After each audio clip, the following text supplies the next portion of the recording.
সাঁতার কাটার সময় যদি আপনি এমন আওয়াজ শুনতে পান তাহলে সেখান থেকে দ্রুত ভেগে যান।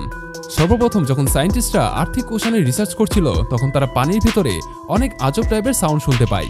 এর কারণে আশেপাশে সব পশু পাখি দৌড়ে পালিয়ে যায়। নেক্সট, যদিও বেলুগা হোয়েল মানুষের জন্য হার্মফুল নয়, কিন্তু আপনি যদি এই আওয়াজ শুনেন তাহলে সেখান থেকে দ্রুত ভেগে যান, কারণ এই বেলুগা হোয়েলের আওয়াজ একদম মানুষের মতোই। আজ অবধি সমুদ্রের রহস্য শুধুমাত্র 5% ডিসকভার হয়েছে। এই জন্য সমুদ্রে কোন কোন ধরনের জীব বসবাস করে সেটা কেউ জানে না।